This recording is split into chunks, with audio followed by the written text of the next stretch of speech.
Sekian. Assalamualaikum warahmatullahi wabarakatuh.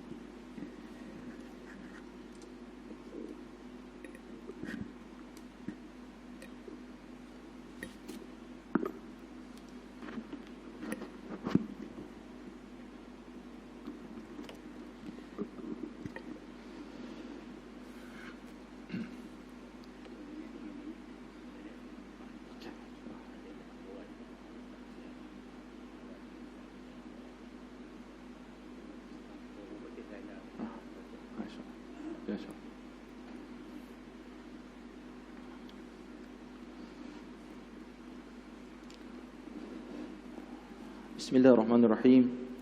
Assalamualaikum warahmatullahi wabarakatuh. Ila nabiyil karim wa sahabatil kiram. Al-Fatihah. A'udzu billahi minasy syaithanir rajim. Bismillahirrahmanirrahim. Alhamdulillahirabbil alamin. Maliki yaumiddin. Iyyaka na'budu wa iyyaka nasta'in. Shiratal mustaqim. Shiratal ladzina an'amta 'alaihim ghairil maghdubi 'alaihim waladdallin.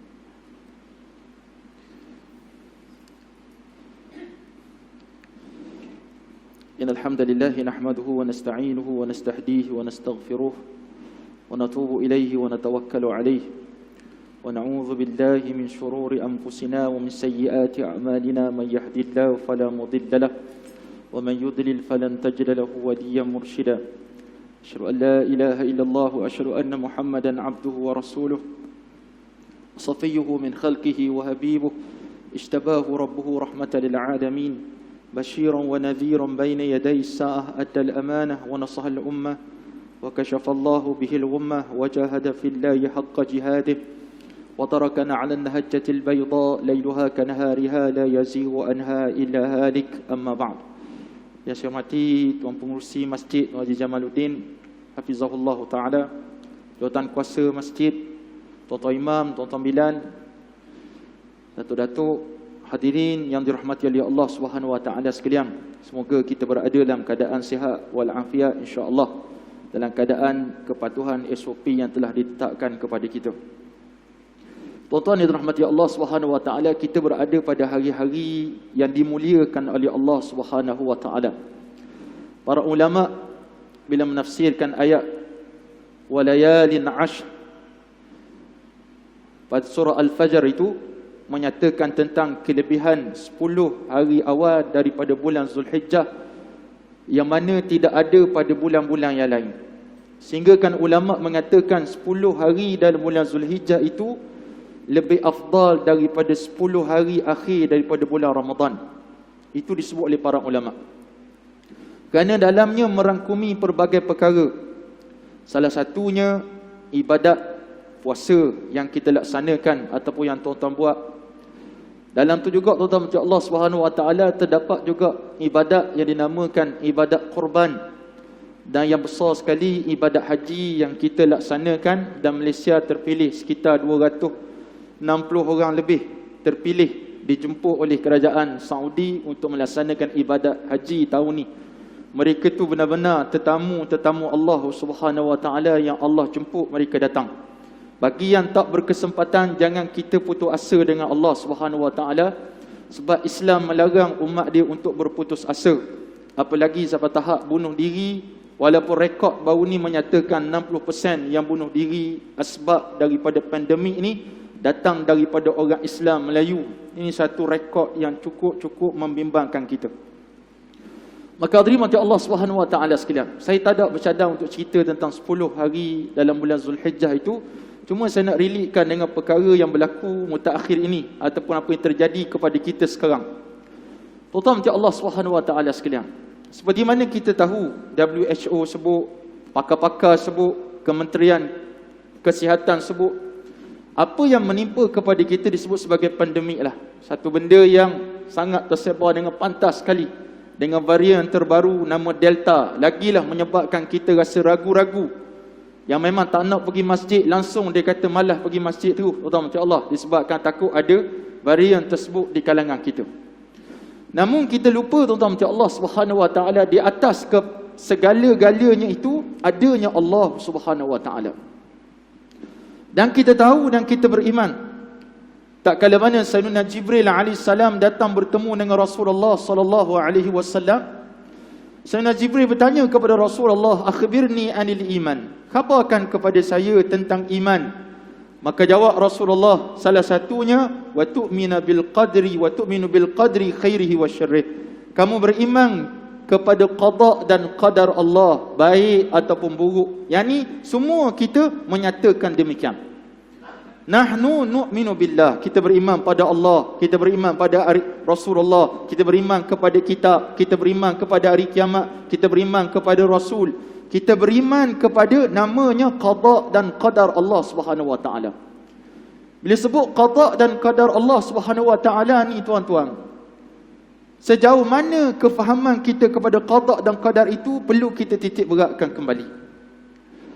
Dan yang salah satu yang paling kita lihat dalam media sosial sekarang, mungkin tuan-tuan sibuk tak dan dengan media sosial, sibuk dengan cucu kalau ada dan sebagainya, tapi saya ni antara yang sibuk dengan media sosial. Bila lihat ramainya orang-orang yang putus asa bukan setakat putus asa, terus dia kata, kenapa Allah buat macam ni? Dia tanya, kenapa Allah buat macam ni?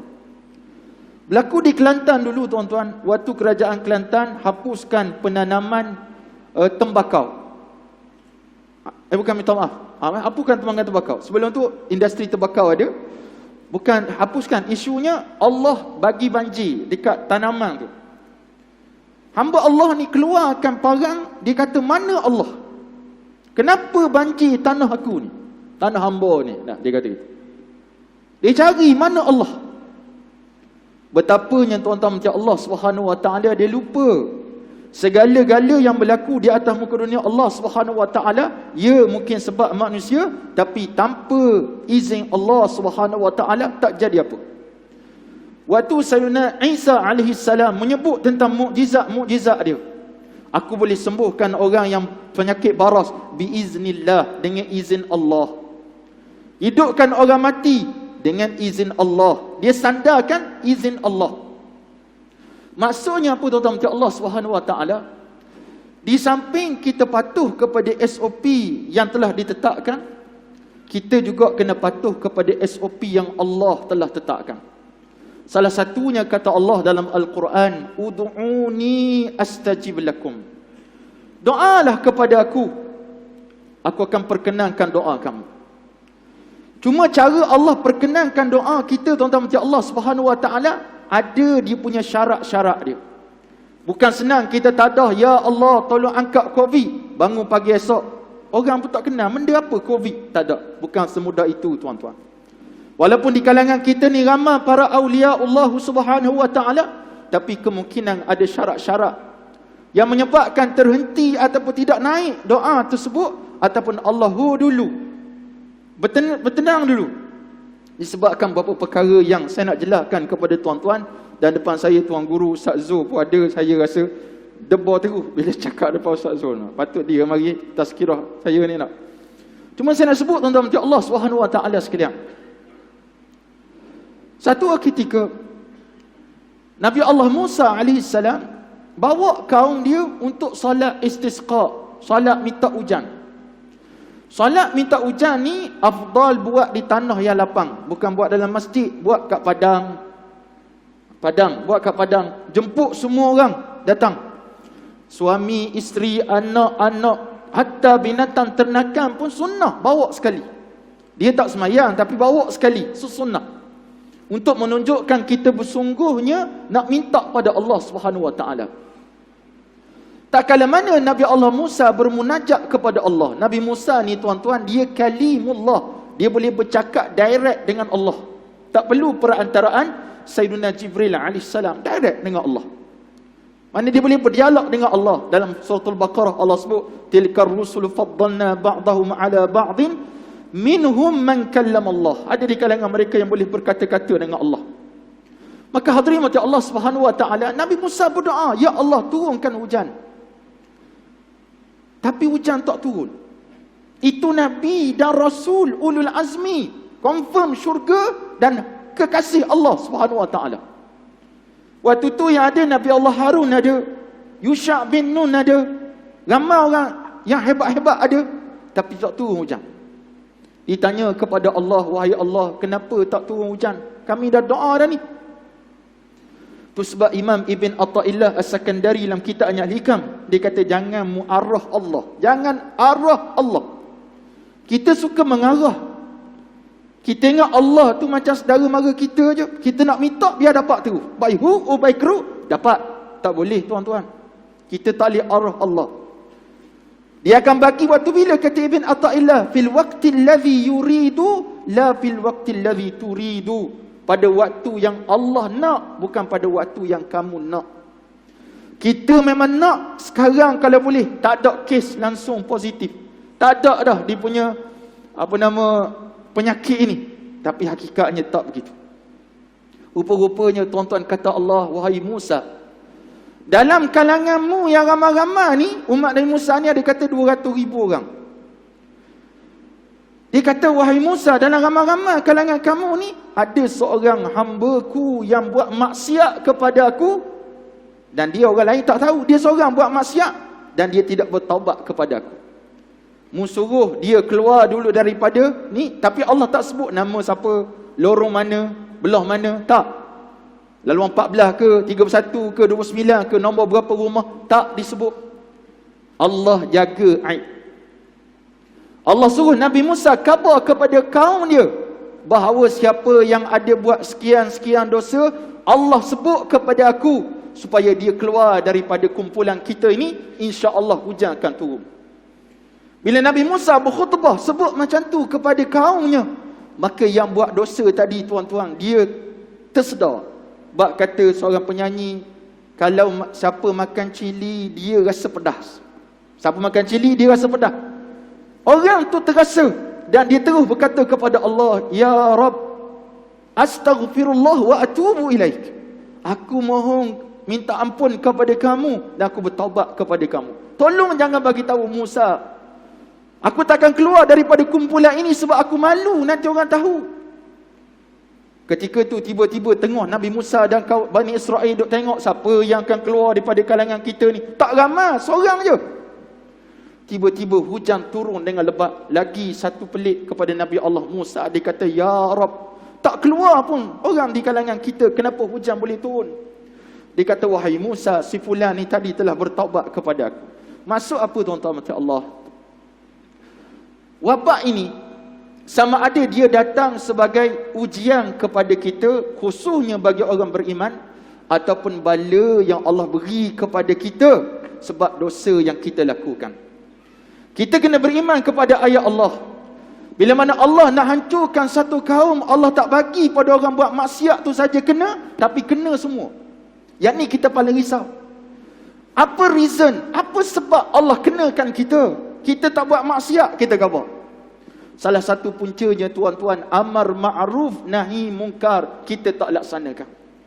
Orang buat maksiat sebelah rumah, tak apa, rumah dia bukan rumah saya. Depan rumah, tak apa, depan rumah saya bukan dalam rumah saya. Anak jiran, tak apa, anak jiran bukan anak saya. Konsep amar ma'ruf nahi mungkar ke laut dalam kita pergi campak. Kita tak pernah cegah kemungkaran. Kita tak pernah ajak orang buat kebaikan. Maka kalau berlakulah kerosakan kepada satu kaum itu, Allah tak azab satu kaum saja, tapi Allah azab semua.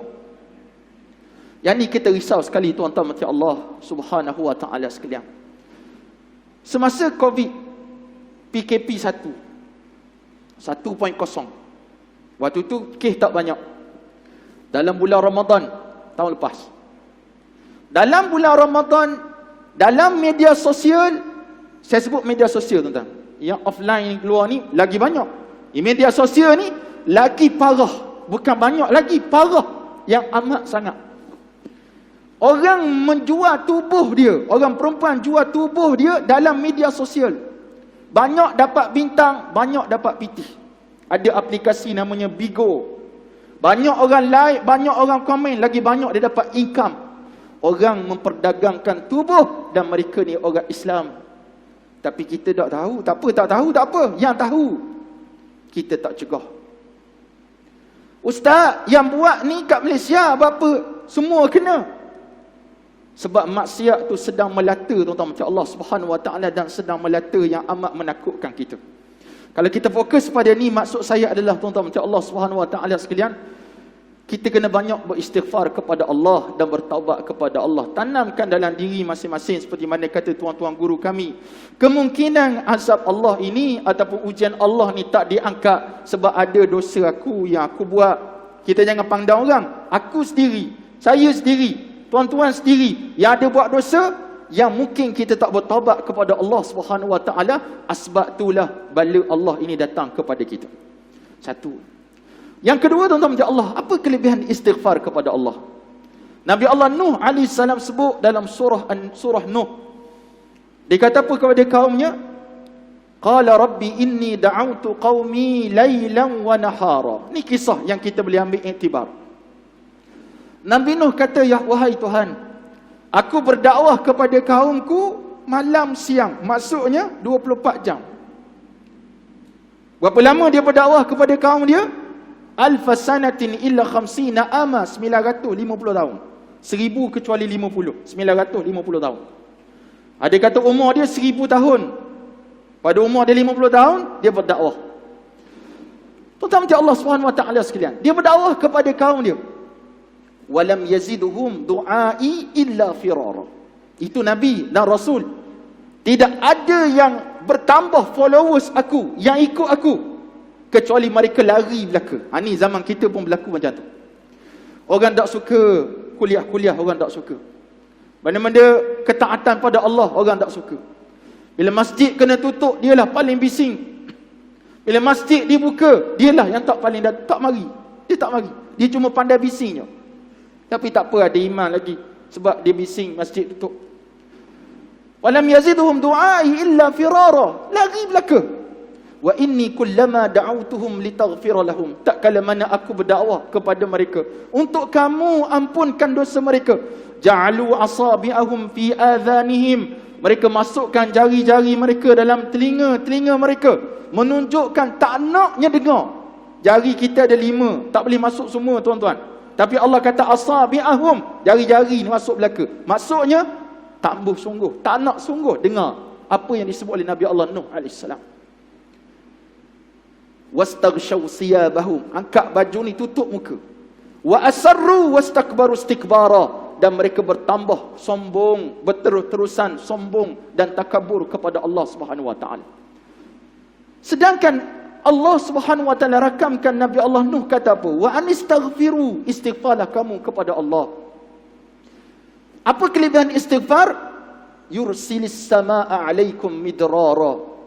Walaupun zahir ayat mengatakan hujan turun dengan lebat, tapi di sini maksudnya rahmat Allah akan turun kalau kita banyak beristighfar kepada Allah Subhanahu Wa Taala. Syekh Nuruddin Marbu Al-Banjari Al-Makki disebut tuan-tuan macam Allah dalam satu kuliah dia sekarang berada di Indonesia. Tak boleh balik Malaysia. Di Indonesia, dalam kuliah dia disebut apa? Kita kena banyak selawat pada Rasulullah. Kita kena banyak istighfar kepada Rasulullah. Dan khususnya dalam bulan Zulhijjah ini, kena banyak takbir, tahlil, takbir, tahmid, tahlil. Bukan malam raya je dalam hari-hari tasyrik itu tak. Tapi start satu Zulhijjah tu, kalau boleh, banyak ada Allahu Akbar, Subhanallah, walhamdulillah, wa la ilaha illallah, wallahu Akbar. Ni kita rebut peluang ni tuan-tuan macam Allah Subhanahu Wa Taala yang Allah berikan kepada kita. Yang kedua tuan-tuan macam Allah Subhanahu Wa Taala sekalian, konsep doa kepada Allah. Konsep doa.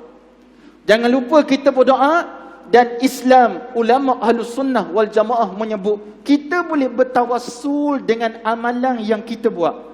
Saya sebut dah berapa kali dekat sini. Tuan-tuan rajin mari masjid awal, sebab kita tok siap. Awal sekali kita mari. Kalau kita lewat, marah di pengurusi contoh. Kita awal sekali mari. Kita boleh sebut kepada Allah, ya Allah, saya tok siap. Kita boleh sebut. Tuan-tuan jangan berpandukan kitab. Ni kalau berdoa, buka buku.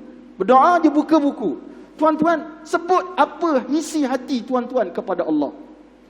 Dan jangan jeri. Sebutlah, rintih kepada Allah. Bila waktunya? 1/3 malam, 2/3 malam. Itu paling tepat. Jangan tengah orang ramai ni, ya Allah, beria sangat. Main hati pula masalah. Waktu malam tak ada orang tengok. Isteri tidur, suami gamak tidur, anak-anak tidur. Kita bangun seorang, ya Rab, ya Rab. Sebut, wahai Allah, saya suka derma subuh RM1 sehari kat Masjid Muttaqin waktu saya sembahyang subuh. Setiap hari saya derma, ya Allah, kalaulah adalah keberkatan daripada derma aku ini, tolong angkat COVID ni, ya Allah. Mudah je tuan-tuan. Mana dalilnya ustaz? Dalilnya hadis yang diriwayatkan Imam Nawawi dalam kitabnya Riyadhus Salihin. Kisah bagaimana hadis yang Nabi sebut 3 orang pemuda yang masuk dalam gua, pintu gua tutup sebab batu ada sebesar. Talak tak lepas. Talak tak lepas. Tiga-tiga ni semua berdoa kepada Allah dan dia sebut amalan-amalan yang dia buat. Seorang ni kata, saya pernah hampir nak berzina, tak jadi berzina sebab takut kepada kamu, ya Allah. Tolong kalau ada keberkatan, adalah pahala dekat situ, tolong gerakkan batu. Batu bergerak. Ada seorang tu kerjanya angkut kayu api, sampai kat rumah nak bagi susu, nak bagi mak ayah minum susu, tapi mak ayah sedang tidur. Anak-anak menangis nak susu, aku tak bagi, ya Allah. Sampai mak ayah bangun dulu, bagi kat dia minum, baru anak-anak saya minum. Kalau ada keberkatan, wahai Allah. Ini namanya tawasul. Dia sebut kepada Allah. Allah tak tahu ke? Allah khabirun, maha tahu. Tapi kenapa kita sebut? Nak menunjukkan bersungguhnya kita minta. Tapi kita tak sungguh. Doa letak atas peha je. Amin. Amin. Amin. Nah. Kita ingat mudah tuan-tuan, macam Allah. Nabi dalam perang Badar angkat sampai nampak putihnya ketiak Rasulullah sallallahu alaihi wasallam. Tetapi saya tak minta lah sampai angkat macam ni. Maksudnya bersungguh kita berdoa kepada Allah Subhanahu wa taala, bukan sekadar. Ada kata ustaz orang Arab letak atas peha je. Kita semua tiru orang Arab tuan-tuan sekalian. Tirulah tok-tok guru kita orang Malaysia. Macam mana dia berdoa, tadak tangan macam mana. Berdoa. Kalau Tok Guru ni Abdul Aziz di Kelantan, tuan-tuan macam Allah. Saya belajar sana 6 tahun, Ustaz. Dia sebut apa? Dalam doa dia, selepas dia mengucap Alhamdulillahirabbil alamin wassalatu wassalamu ala asyrafil anbiya wal mursalin wa alihi washabihi ajma'in. Itu biasalah doa puji Allah, selawat pada Nabi.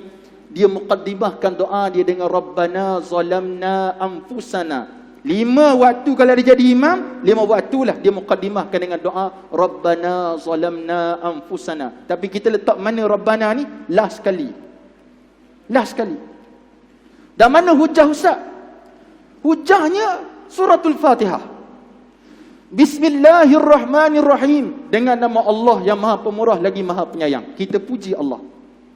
Alhamdulillahi Rabbil Alamin. Segala puji bagi Allah Tuhan sekalian alam. Kita puji Allah. Ar-Rahmanir Rahim. Maha Pemurah lagi Maha Penyayang. Kita puji Allah. Maliki Yaumiddin. Raja pada hari kiamat. Kita puji Allah.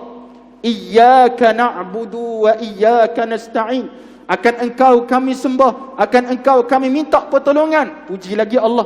Baru kita minta ihdinas siratal mustaqim. Puji dulu Allah. Macam kita nak minta tolong orang, kita kena puji dulu. Kacak Tuan Haji hari ni walaupun dia tak mandi, kita puji. Dia pun kembang hidung, baru kita kata Haji pinjam cakur sekejap, cakur saya patah. Tak ada mari-mari Haji pinjam cakur. Mungkin dia ada stres dan sebagainya, baru nak kena test, baru nak kena cocok vaksin, tiba-tiba kita minta cakur. Puji dulu. Allahu Jalla fil Ula. Kita gitu minta pada Allah. Tuan-tuan banyak buat amalan. Amalan, cari amalan yang tuan-tuan paling istiqamah sekali. Salat berjemaah contoh. Baca Al-Kahfi setiap malam. Baca Al-Mu' setiap malam. Yang tu tuan-tuan ambil sebagai tawasul kita, menengahkan permintaan kita kepada Allah Subhanahu Wa Taala supaya Allah mengangkat COVID-19 ini daripada negara kita khususnya dan seluruh dunia amnya tuan-tuan. Akhir sekali hadirin mati Allah Subhanahu Wa Taala sekalian. Pada saat ini, walaupun ramai orang kaitkan dengan pelbagai tafsiran ataupun andaian-andaian mengatakan kita berada hujung dunia sangat dah, lepas ni kita akan kiamat dan sebagainya. Bagus kita bicarakan benda itu tuan-tuan, bagus. Tapi kadang-kadang dia melahirkan setengah pihak yang jahil agama, menyebabkan mereka tak bekerja. Saya jumpa 2-3 orang dah kontak saya, Ustaz betul ke nak kiamat Ustaz? Saya tak boleh kerja dah. Saya kata tuan ada isteri? Ada. Anak? Ada. Dah tuan tak kerja, nak bagi makan apa? Serah pada Allah. Saya sibuk ibadah pada Allah. Ini satu hal lagi. Kita nak cerita bab hari kiamat, sila. Cerita. Sebab ilmu tentang hari kiamat perlu ada, khususnya pada akhir zaman. Tapi jangan sampai tahap tuan-tuan kita menakut-nakutkan sampai tahap orang tak semangat nak ke dunia dah. Sedangkan Nabi kata dunia cari juga untuk bekalan akhirat, tapi sampai sudah orang tak cari dunia, orang cari akhirat saja. Dan last kali akad bendera putih, tuan, sebab tak kerja, malah kerja. Bendera putih nak pula. Saya bukan kata bendera putih, maknanya tak bersungguh, tak bekerja. Bagi orang yang betul-betul bekerja tapi tak mampu, silakan angkat. Tapi ada orang tak mampu, macam di KL, letak bendera putih, orang pergi hantar bantuan, selak lansir penuh barang rahmat Allah SWT. Rupanya dia buat bisnes bendera putih nama dia. Tak. Dia letak tu, dia tak turun-turun dah. Orang hantar, dia tak turun. Orang lain kalau dah hantar, sila turunkan. Dia tak turun. Sebab dia kata ini rezeki daripada Allah. Saya usaha dah ni, dia kata. Usaha angkat bendera putih. Tengkorak kering dia, tuan-tuan. Macam Allah SWT sinar. Jadi, saya rasa tak panjang manalah saya nak sebut kepada tuan-tuan. Cuma saya seperti mana makluman Tuan Haji tadi, saya beli umur je. Saya Ustaz Said Bakri, mahat kami di Laluan 14. Dulu kami bercadang nak beli tanah di bahagian depan, tapi tuan tanah dia sampai sudah tak nak jual. Nak belah belakang pun tak nak jual. Jadi kami fikir macam mana nak kembangkan lagi. Masuk kembang ni sebab kami hanya terhad untuk buat program vocational kepada komputer saja. Kita nak lebih lagi kawan-kawan elektrika dan sebagainya. Last kali kita dapat tawaran untuk beli tanah dekat Cemor, Kampung Cik Zainal. Kami tak akan pindah daripada sana. Cumanya mungkin di sini akan jadi sama ada dua benda kita akan buat. Sama ada jadi tempat banat untuk perempuan, tahfiz perempuan, ataupun mungkin akan jadi tahfiz tempat transit ataupun peralihan bagi tingkatan 1. Di sanalah kita akan buat. Jadi kita berjaya telah beli tanah pada bulan Ramadan, berjaya beli sebidang. Dan baru ni kita berjaya beli sebidang lagi. Jadi 2 bidang tanah dekat situ. Cuma pembinaannya sedang dalam rancangan untuk buat plan dah siap. Tunggu RC daripada engineer dan sebagainya. Dan tuan-tuan insya Allah kalau berminat untuk berwakaf, tuan-tuan bolehlah hadir ke mahat kami, ke jumpa guru-guru dekat situ, atau boleh hubungi saya insya Allah untuk yang berminat berwakaf. Kalau tak berminat tak apa, yang berminat sahaja untuk berwakaf semampu tuan-tuan lah. Dan niatkan dengan wakafan tersebut untuk diri tuan-tuan, diri anak-anak, mak ayah kita telah pergi meninggalkan kita. Moga mendapat istifadah kepada kita. Setiap huruf yang orang baca Quran tersebut, tuan-tuan akan dapat seperti mana anak-anak di sini. Walaupun mereka masih lagi bercuti lepas raya